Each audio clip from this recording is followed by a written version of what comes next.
प्रणाम भगवान। ओम श्री गुरुवे नमः। ओम अज्ञानमोहान्धतमोपहाभ्याम विवेक वैराग्य निधि प्रदाभ्याम विश्वेश तत्त्वं प्रतिबोधिकाभ्याम नमो नमः श्री गुरुपादुकाभ्याम। ओम शांति शांति शांति। ओम बृहदारण्यक छंद एक दृष्टि में द्वारा स्वामी अखंडानंद सरस्वती जी महाराज द्वारा भगवान जो हमारा प्रसंग चल रहा था प्रजापति ब्रह्मा जी का इंद्र को और विरोचन को उपदेश, तो उसमें जो ये प्रसंग है एक विचारणीय विषय है।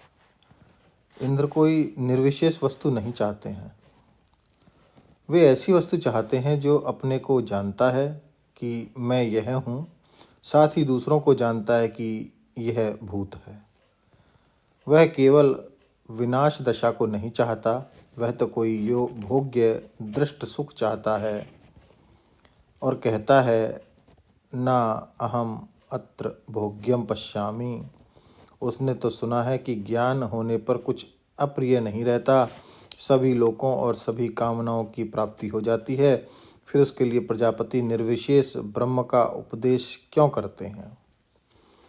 इसका समाधान लीजिए। आपका कहना ठीक है, इंद्र अपने को सर्वभूतों को जानना चाहता है। वह जानता है कि लोक और काम भोग मुझसे पृथक हैं।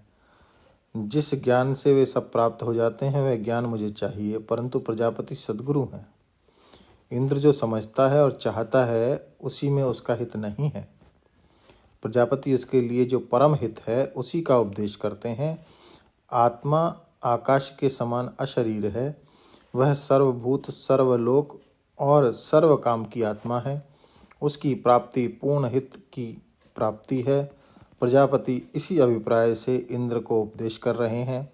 जैसे एक राजा को राज्य की प्राप्ति होती है, वैसे आत्मज्ञान की अन्य रूप से लोक एवं भोग की प्राप्ति नहीं होती। श्रुति स्पष्ट कहती है कि कौन किसके द्वारा किसको जानेगा, अर्थात आत्मा में ज्ञाता ज्ञानकरण और ज्ञेय की त्रिपुटी नहीं है। फिर यह भूत और इनका ज्ञाता मैं, ऐसा उपदेश कैसे होगा? परंतु इस मूल समस्या तो यह है कि श्रुतियों ने ही कहा है कि ज्ञानी पुरुष खाता हुआ, खेलता हुआ, स्त्रियों के साथ रहता हुआ, वाहनों पर चलता हुआ भी मुक्त ही रहता है। उसके संकल्प पूरे होते हैं, वह अनेक रूप में हो सकता है इत्यादि ऐश्वर्य प्रतिपादक श्रुतियों की संगति कैसे बैठाई जाए? इस समस्या का समाधान यह है कि सर्वात्मा का सब फलों के साथ संबंध युक्त ही है।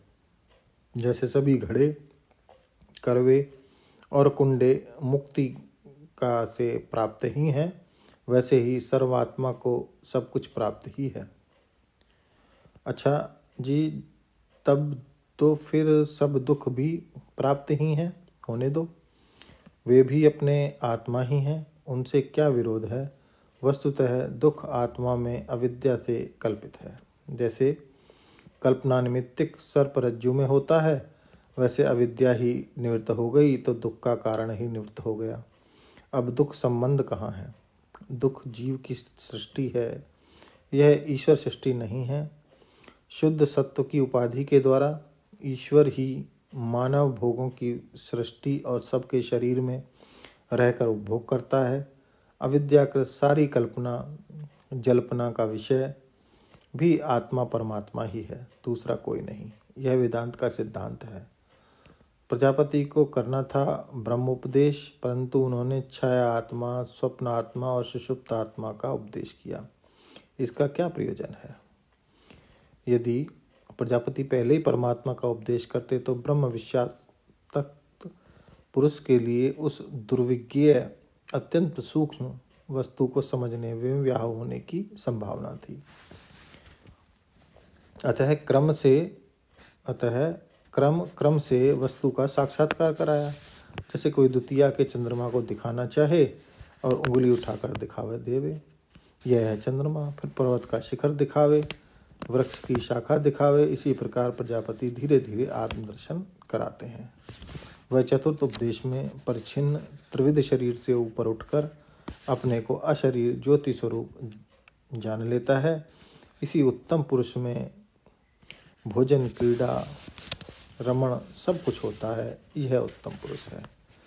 यह भी तो ध्यान दीजिए कि सभी अवस्थाओं का वर्णन करते समय प्रजापति आत्मा को अभय अमृत ब्रह्म कहते हैं।